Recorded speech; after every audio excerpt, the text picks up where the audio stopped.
Oke. Perkenalkan, nama saya Muhriz Kamaludin. Saya adalah salah satu guru di SMP Muhammadiyah.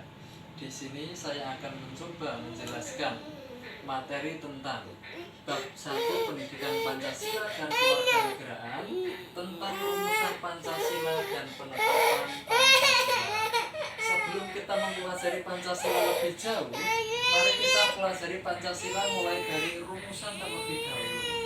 Jadi rumusan itu kita mulai dari yang namanya BPUPKI. Nah, BPUPKI ini kira-kira ada yang tahu BPUPKI itu kepanjangannya apa? Nah, BPUPKI adalah Badan Pendidikan Usaha-Usaha Persiapan Kemerdekaan Indonesia. Nah, di dalam BPUPKI ini terdapat daftar atau infrastruktur tersendiri.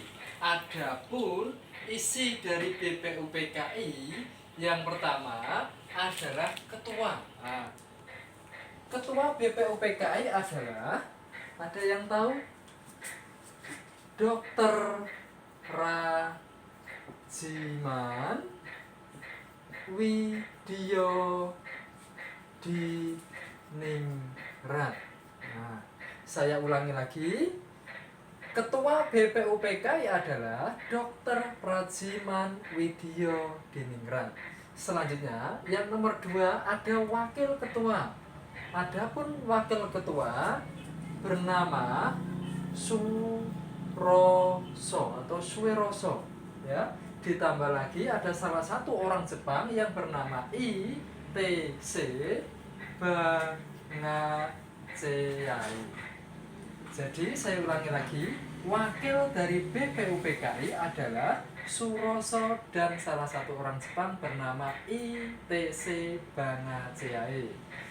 Selanjutnya, anggota. Adapun anggota dari BPUPKI adalah 62 orang. Saya ulangi lagi, anggota BPUPKI itu ada 62 orang. Selanjutnya, BPUPKI ini dibentuk pada tanggal 29 April 1945. Saya ulangi lagi, BPUPKI itu dibentuk pada tanggal 29 April 1945. Selanjutnya, di sini dilantik. Setelah dibentuk, BPUPKI itu dilantik pada tanggal 28 Mei 1945. Nah, saya ulangi lagi, BPUPKI dilantik pada tanggal 28 Mei 1945. Saya lanjutkan lagi. Setelah dilantik, BPUPKI melaksanakan yang namanya sidang. Adapun sidang BPUPKI yang pertama itu dilaksanakan pada tanggal 29 Mei sampai dengan 1 Juni tahun 1945. Saya ulangi lagi, adapun sidang pertama BPUPKI dimulai pada tanggal 29 Mei sampai dengan 1 Juni 1945. Nah, setiap orang apabila melaksanakan sidang pasti mendapatkan hasil. Nah, adapun hasil sidang BPUPKI yang pertama adalah rumusan Pancasila. Nah, saya ulang lagi. Adapun hasil sidang pertama BPUPKI adalah rumusan Pancasila. Di sini dalam rumusan Pancasila di sini ada 3 tokoh yang merumuskan Pancasila di waktu itu. Yang pertama, satu ada yang namanya Muhammad Yamin, yang kedua ada yang namanya Suepomo, dan yang ketiga bernama Insinyur Soekarno. Adapun rumusan-rumusan yang dirumuskan oleh tokoh-tokoh bangsa ini, yang pertama satu ada Muhammad Yamin. Muhammad Yamin di sini merumuskan pada tanggal 29 Mei 1945.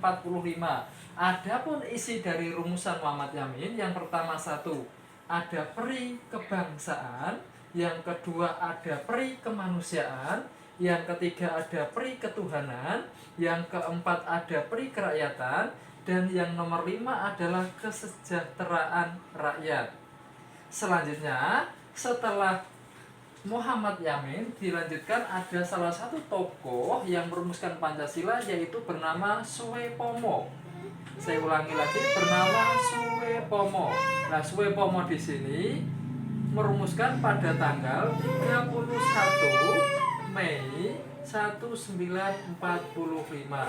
Nah, adapun perumusan yang dibuat oleh Soepomo, yang pertama satu ada persatuan, yang kedua ada kekeluargaan, yang ketiga ada keseimbangan lahir dan batin. Kemudian yang keempat ada musyawarah, dan yang terakhir nomor 5 adalah keadilan rakyat.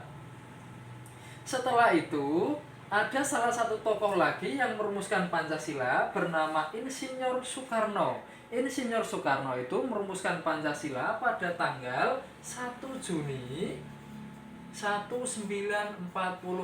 Nah, di sini ada pun rumusan yang dibuat oleh Bapak Insinyur Soekarno. Yang pertama satu ada kebangsaan Indonesia.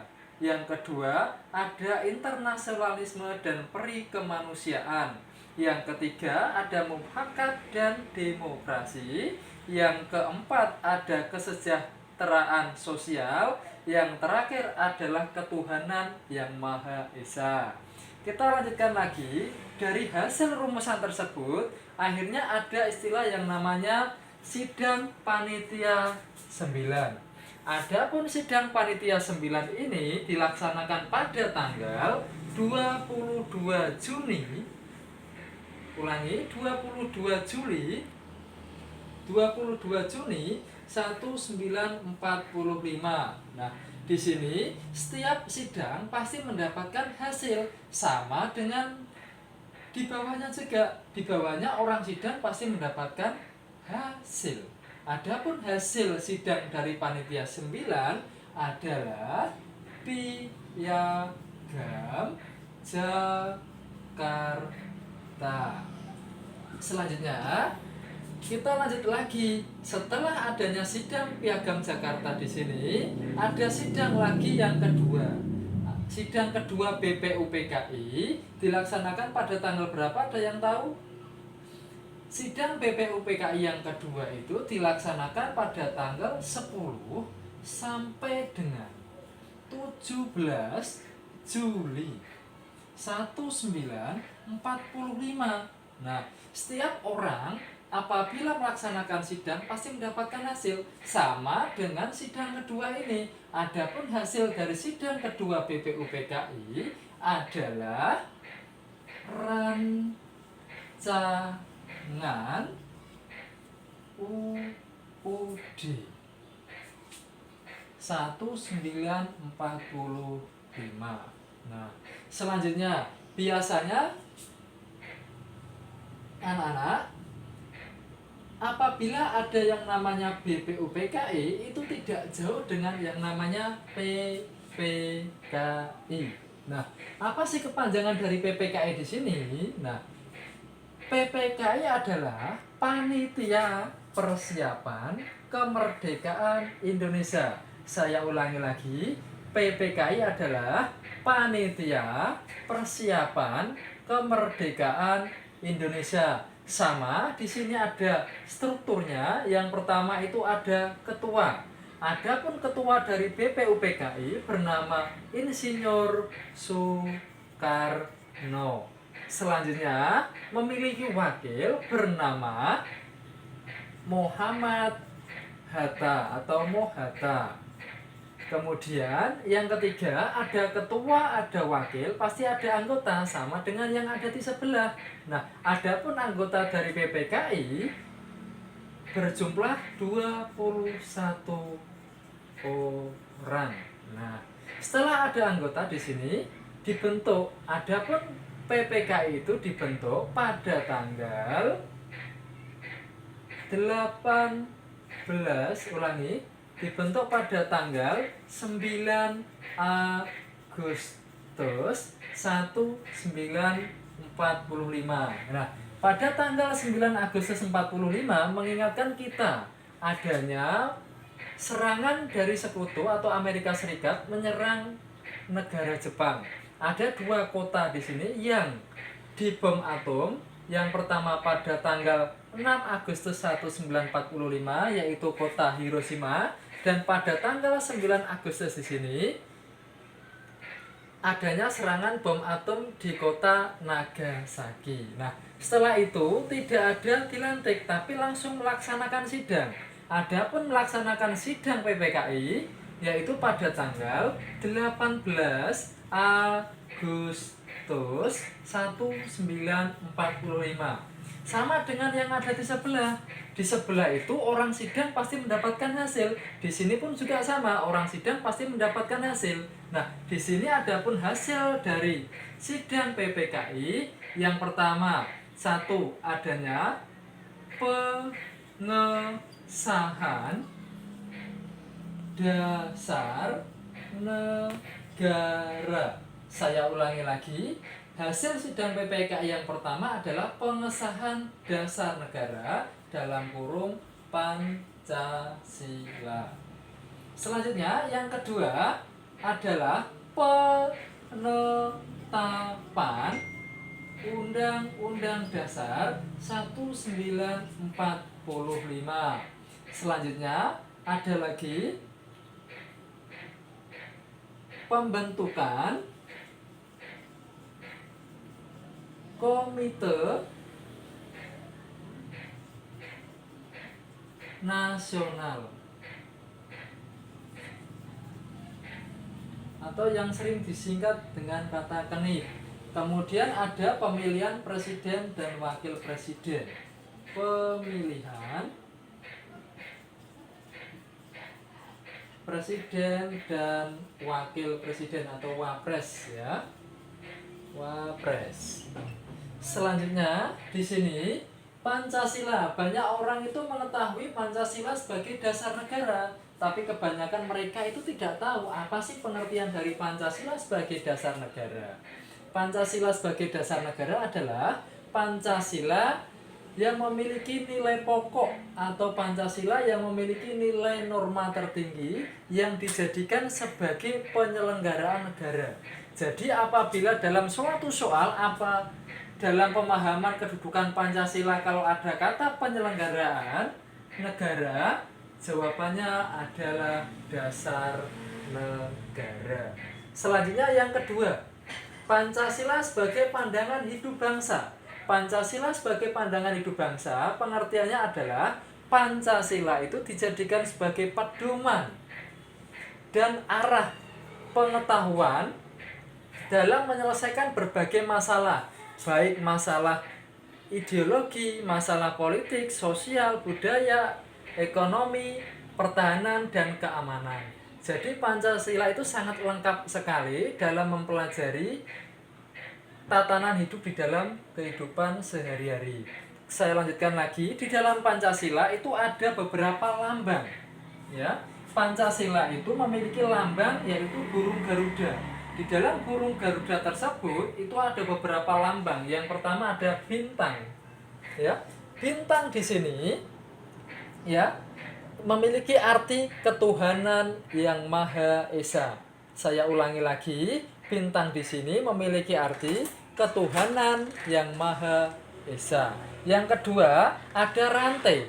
Rantai di sini adalah kemanusiaan yang adil dan beradab. Saya ulangi lagi, rantai di sini adalah kemanusiaan yang adil dan beradab. Selanjutnya yang ketiga ada pohon beringin. Nah, pohon beringin ini memiliki arti adalah persatuan Indonesia.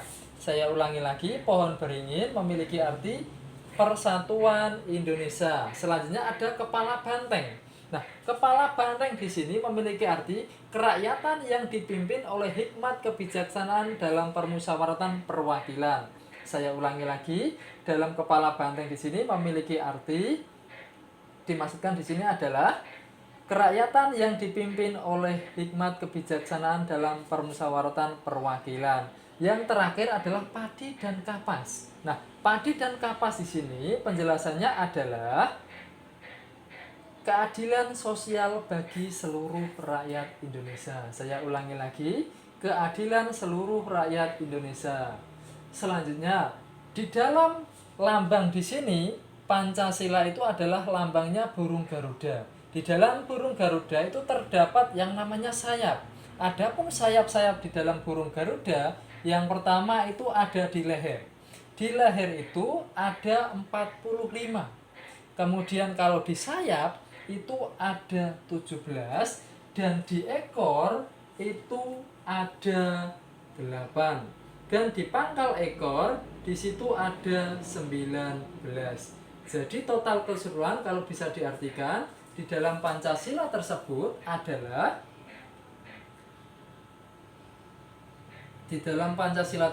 bisa diartikan adalah saya ulangi lagi, bisa dipemahamkan dalam 17 Agustus 1945. Dan saya lanjutkan lagi di kaki di dalam burung Garuda itu ada istilah Bhinneka Tunggal Ika. Nah, di dalam Bhinneka Tunggal Ika di sini dijelaskan berbeda-beda tetap satu jua.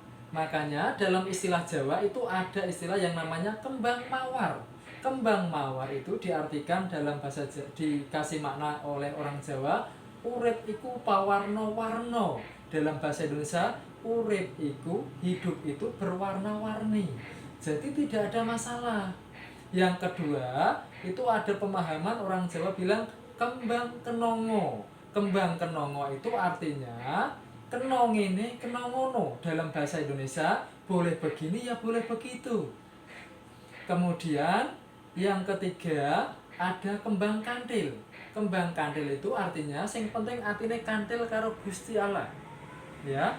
Kemudian dalam kitab Menjalankan Hidup ada istilah memegang kembang melati. Apa sih maksud dari kembang melati? Kembang melati di sini adalah mlakune sing ati-ati. Dalam bahasa Indonesianya berjalanlah yang berhati-hati. Cukup sekian dari saya, lebih kurangnya mohon maaf. Terima kasih.